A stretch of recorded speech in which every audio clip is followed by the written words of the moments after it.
In our headlines on this Thursday afternoon, February 9th. The death toll from the quake-affected regions in Turkey and Syria continues to soar, with officials putting the latest count at above 15,000. North Korea's Kim Jong-un attends a massive military parade Wednesday night to mark the 75th founding anniversary of his army. Meanwhile, the opposition-led South Korean parliament votes to impeach Interior Minister Lee Sang-min over his alleged response failure to the Itaewon tragedy. Relief workers in Turkey are braving sub-zero temperatures to continue their search and rescue operations, while sanctions against Syria are said to be hampering quake-related humanitarian assistance there. Our Shin Se-byuk starts us off. The death toll from the deadly earthquake along the Turkish-Syrian border continues to rise, surpassing 15,000 on Thursday. According to the AFP, nearly 12,400 deaths were reported in Turkey alone, while the number of deaths in Syria has reached almost 3,000. And time is quickly running out for victims, as experts say the 72 hours following such a disaster are considered the critical survival period. Meanwhile, in a report released by the U.S. Geological Survey, the final death toll from Monday's earthquake could pass 100,000. The report said there is a 14% chance of the death toll reaching the 100,000 mark. Syria is also calling out to the international community for assistance. The only direct international route for bringing aid into Syria was severely damaged in Monday's earthquake. The Bab al-Hawa border crossing has been a crucial route for millions of people in Syria's northwest, as they live in areas the Syrian government does not control. However, due to sanctions, there are limited access points through which international aid can come into the country. Syria's UN ambassador said search and rescue activities were being delayed because of Western sanctions and called for sanctions relief. The EU, meanwhile, pledged to mobilize $7 million in emergency assistance to both Turkey and Syria on Wednesday. Turkey will receive $3.2 million, while Syria will receive $3.8 million in humanitarian assistance to provide shelter, water, and healthcare for people in need, as well as to help with the rescue operation. Meanwhile, Twitter access has been blocked in Turkey. Watchers say the Twitter ban in the country comes amid widespread complaints that the government's rescue efforts were slow and poorly manned and equipped. AFP also reported that the Turkish police detained 18 social media users who criticized the government. Twitter CEO Elon Musk said in a Twitter on Wednesday night, however, that the social media platform would soon be re-enabled, adding the Turkish government had informed the company of the issue, though it didn't specify a timeline. This comes as a number of Twitter users appealed to Musk for help, taking him to ask for his attention to handle the issue. Shin Se-byuk, Arirang News. In line with tensions here on the peninsula amid North Korea's hostile assertions and its rampant testings of missiles, South Korea will resume civilian air defense drills come May after a 6-year halt. Our presidential office correspondent Kim Do-yeon reports. South Korea is planning to revive the nationwide civilian air defense exercises starting this May, having not held a drill since 2017. In these exercises, civilians take part by stopping traffic and practice evacuations in the event of a North Korean attack. This, according to the nation's defense ministry, following Wednesday's annual Central Integrated Defense meeting. Leading the meeting was President Yoon himself, who was the first president to do so in 7 years. And he made clear that it won't be the last time. 다양한 북한의 도발 유형에 맞춰 통합 방위에 빈틈이 없는지 점검하고 정부의 비상 대비 체계를 정비해야 합니다. 중앙통합방위회의가 대통령 주재로는 7년 만에 개최된 것입니다. 앞으로도 내년 초에 제가 직접 회의 주재를 하겠습니다. The meeting was attended by some 160 senior officials, representing the military, police, Coast Guard, civilian affairs, and national intelligence bureaus. The authorities discussed an integrated approach to protect the public from North Korea's growing provocations. According to an official at the Joint Chiefs of Staff, the revived drills will be managed by the Interior and Safety Ministry, and each provincial level government will have their own as well. In addition, the officials discussed the means used to alert civilians in the event of a North Korean attack, one option being mobile phones. They also discussed plans to install evacuation facilities in public buildings and large complexes, such as shopping centers and apartments, along with ways to protect the nation from the North's cyber attacks. Citing the data center fire last October that caused chaos by disrupting text messaging and other services, the authorities also discussed designating some of the nation's data centers as important national facilities, which means by law the police will need to come up with defense strategies for them. The Central Integrated Defense Meeting began back in 1968, a year when North Korea infiltrated South Korean territory and tensions reached a historic high. Kim Do-yeon, Arirang News. And as widely expected, North Korea staged a massive military parade Wednesday night to mark the founding anniversary of its army. Our defense affairs correspondent Oh Soo-young has more. North Korean media has reported that regime leader Kim Jong-un attended the army's 75th anniversary parade on Wednesday evening with his daughter and wife. The North Korean Central News Agency said on Thursday that Kim arrived at Kim Il-sung Square in Pyongyang with his family and observed the nighttime event. Earlier reports by South Korean media indicate the parade began at around 8:30 p.m., showcasing the North's latest intercontinental ballistic missile, among other advanced weapons in the regime's largest military parade to date. Among the array of weaponry moving across the square, what looked like the new Hwasong-17 type missiles were spotted in images captured by Maxar Technologies. The Hwasong-17 is reportedly the largest road-mobile liquid-fueled ICBM in the world and is capable of reaching the United States mainland. While the model was first unveiled last April, analysts say the Hwasong-17 shown on Wednesday are likely to feature solid-fuel engines, which Pyongyang tested in mid-December. Mid to long-range solid engine missiles were also detected by local media. An estimated 22,000 people were mobilized, making it the largest parade the regime has ever held. This marks the fifth consecutive parade the North has held in the middle of the night, presumably for dramatic optics. South Korea's defense ministry told reporters on Thursday that the scenes of the parade are being analyzed. Oh Soo-young, Arirang News. Meanwhile, there's been a rather disturbing allegation by Washington with regard to the suspected Chinese surveillance balloon that it shot down last weekend. U.S. authorities say it was part of a wider fleet of spy balloons by Beijing across 5 continents. My colleague Kim Mo-gyeon has more on the allegations. The United States has said that Chinese spy balloons, like the one that was shot down off the coast of South Carolina over the weekend, have been found on at least 5 continents across the globe. According to the Defense Department spokesman Brigadier General Pat Ryder, the balloons have been detected in other regions, including South America, Southeast Asia, East Asia, and Europe. And while the size and capabilities varied, they were all used for surveillance purposes. The Biden administration says Washington shared information related to the balloons with some 40 allies and partners, including South Korea. National Security Council spokesman John Kirby says China has been working to develop surveillance balloons for years in order to gain intelligence insight. The U.S. is now studying debris from the balloon, which it retrieved after shooting it down over open water on Saturday. China condemned the U.S.'s downing of the balloon, calling it unacceptable and irresponsible. China also maintains that the balloon was for civilian use and had blown off course. This balloon is not American. The Chinese government will continue to defend its legitimate rights and interests. The appearance of the surveillance balloon caused a political uproar in the United States and prompted top U.S. diplomat Anthony Blinken to cancel a 2-day trip to Beijing that both countries hoped would help mend frosty relations. As to who's responsible for that, China is. Well, the fact is, China engaged in this irresponsible action, a violation of our sovereignty and territorial integrity and international law.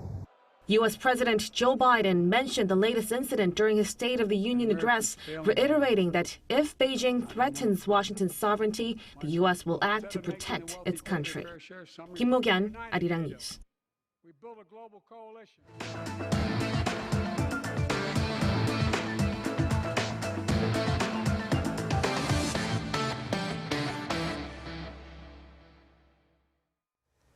Here on the local front, the political divide at the parliament has gotten deeper as opposition lawmakers on Wednesday passed an unprecedented impeachment motion against Interior Minister Lee Sang-min over his alleged response failure to the Itaewon tragedy. Our National Assembly correspondent Lee Si-hoo reports. South Korea's National Assembly on Wednesday passed a motion to impeach Interior Minister Lee Sang-min for an alleged lack of appropriate response to the tragic crowd crush in Itaewon late last year. This marks the first time a cabinet minister is impeached by South Korea's National Assembly. Lee is now suspended from duties until the Constitutional Court makes a final decision on whether to endorse the impeachment. In the meanwhile, the court will review whether Lee has violated the Constitution or the law. The impeachment motion was introduced by the main opposition Democratic Party, the Justice Party, and the Basic Income Party on Monday, 101 days after the incident that led to the deaths of 159 people. The motion, which requires a consent of 1/3 of National Assembly members to be tabled and half of the lawmakers to be approved, passed with DP holding the majority. A total of 179 lawmakers voted in favor of the motion. Before the motion was put up for a vote, the ruling People Power Party Song Won-seok suggested referring the motion to the Parliament's Legislation and Judiciary Committee for a review. Song explained that the impeachment does not meet the necessary legal requirements to be endorsed by the Constitutional Court. What law did Minister Lee violate? The police investigation did not find any violations, and the prosecution is continuing its investigation based on the police's findings. On the other hand, the DP's Kim Seung-won reiterated the minister's alleged failure to respond appropriately before and during the tragedy. Minister Lee, despite having the responsibility for disaster management and the crowd incident being forecasted in advance, did not take preventive measures. This is a violation of the Framework Act on the Management of Disaster and Safety. Meanwhile, the presidential office decried the passing of the motion. It's giving up on parliamentarism. This will go down as a shameful moment in the history of parliamentarism. Meanwhile, the Constitutional Court is expected to make the final decision within 180 days. The impeachment will be finalized if 6 or more constitutional judges out of 9 vote in favor. Lee Si-hoo, Arirang News. In other news, a state-run policy research institute believes Korea's economy will remain in the doldrums during the first half of this year, but will see a tangible rebound in the second half on the back of greater market activity in neighboring China. Our Finance Ministry correspondent Lee Jae-yeon has details. The economic slowdown is worsening in South Korea. That's according to the Korea Development Institute in a report released on Thursday. Considering this, the institute lowered its economic growth forecast from 1.4 to 1.1% for the first half of this year. This comes after sluggish export figures for the country, with lower chip exports being one of the major factors. Exports overall last month dropped 16.6% compared to a year earlier. Specifically, chip exports were down over 44%, steel dropped almost 26%, and petrochemicals plunged 25% on year. The country's quarterly GDP growth rate for the fourth quarter of last year saw a drop of 0.4% compared to the previous quarter. Domestic consumption in December dropped 2.5% as consumer prices remained high. Considering a rise in public utility charges, the institute also raised the inflation forecast for this year to 3.5% from 3.2%. In terms of the global economy, the institute reported a temporary shrink amid an overall drop in trade and the rapid spread of COVID-19 in China.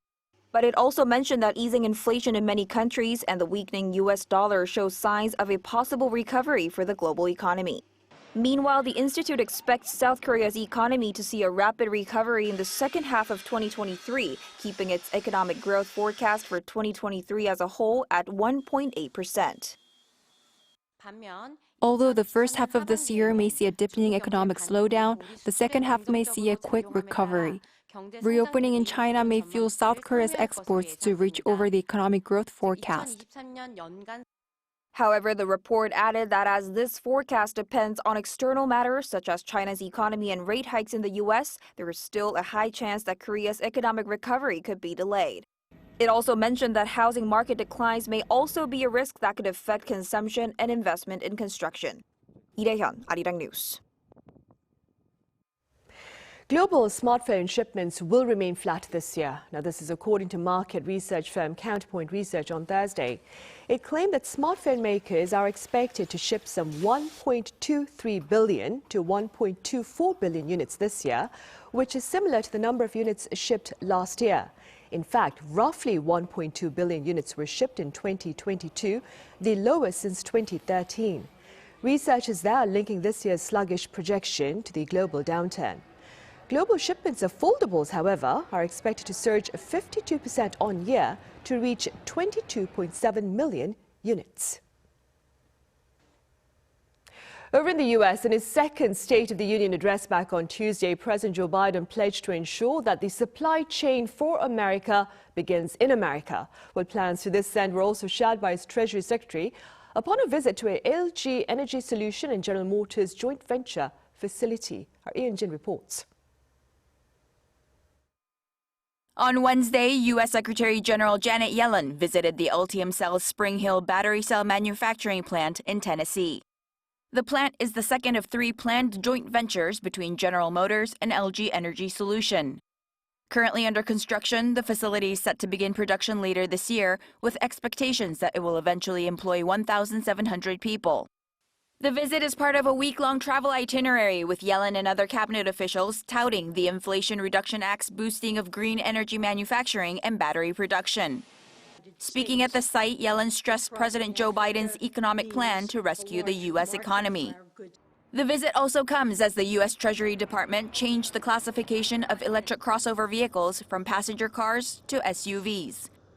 The update in vehicle classification standards raises the retail price cap from $55,000 to $80,000 to allow more electric vehicles like GM's electric Cadillac Lyriq, Tesla's 5-seat Model Y, and Volkswagen's ID.4 to be eligible for $7,500 in tax credits.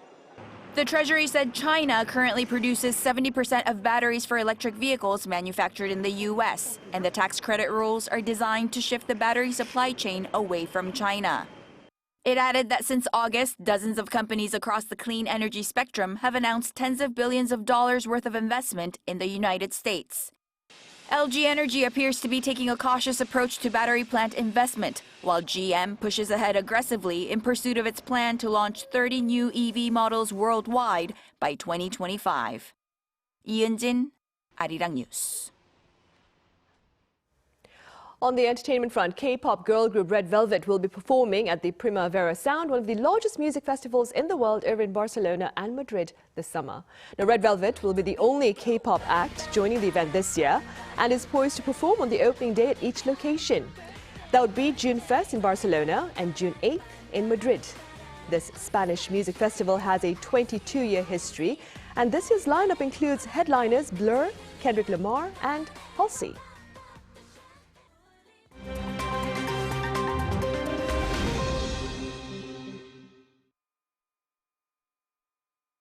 Let's take a look at what's going on in the world now.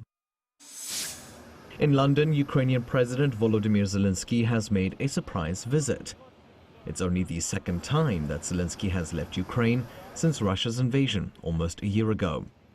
Speaking to UK lawmakers in Westminster Hall on Wednesday local time, Zelenskyy thanked the UK for its support of Ukraine so far and then urged it to provide fighter jets.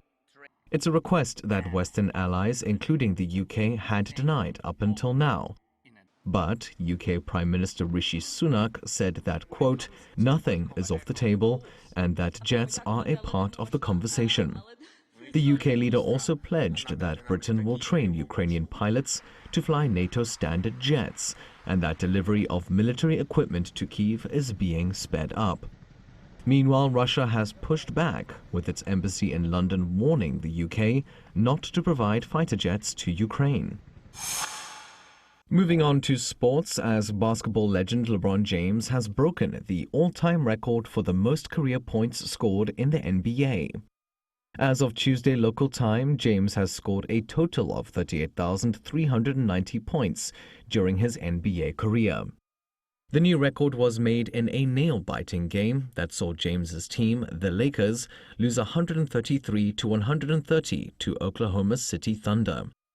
LeBron James took 38 points in the game. In doing so, the 39-year-old surpassed Kareem Abdul-Jabbar's previous record of 38,387 points, set in 1989. James set the new record across 1,400 appearances, which is fewer than the 1,560 games required by Abdul-Jabbar to set the previous best. In more record-breaking news, a Chilean swimmer has undertaken the longest swim ever by a person in Antarctic waters. Wearing only a standard bathing suit, Barbara Hernandez made the swim on Sunday in icy waters just off Greenwich Island near the Antarctic Peninsula. She swam 2.5 kilometers in 45 minutes in water temperatures of just 2.2 degrees Celsius. Her record is now being validated. Nicknamed the Ice Mermaid, Hernandez said the feat is meant to raise awareness of the need to protect the southern and Antarctic oceans. The 37-year-old psychologist has also set records and world firsts in the Beagle Channel and the Magellan Strait on the tip of South America. And finally, a transgender couple have made history in India by being the first to have a successful trans pregnancy. The couple welcomed their new baby in the Indian state of Kerala on Wednesday local time.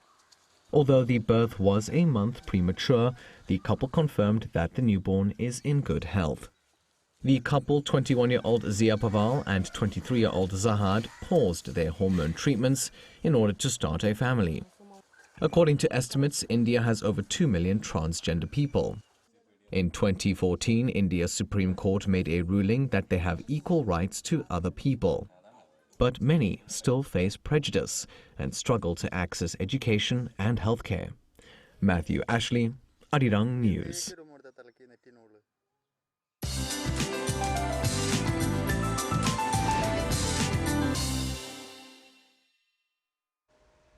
Good afternoon. We had a chillier start to the day, but highs are rising fast to reach double digits in most parts, hovering way above norms again this afternoon. Then some much-needed rain is in the forecast to wash away lingering dust and ease the dryness in the air. Starting from Jeju late this afternoon, gradually spreading to southern regions tonight, then expanding nationwide overnight before all letting up tomorrow afternoon. And the further south you are, the heavier the rain you're going to see. While Jeju and the south coast will also be quite windy from tonight, so please brace for that. The rain will turn into snow overnight. Mountainous regions on the east coast could see up to 15 centimeters of heavy snowfall. Central regions are seeing highs that are a couple of degrees higher today, while southern provinces are seeing similar afternoon highs to Wednesday under cloudier skies. Then the warming trend continues into next Monday with more rain in the forecast in the south on Sunday and next Monday. With that in mind, here's a look at the weather conditions around the globe.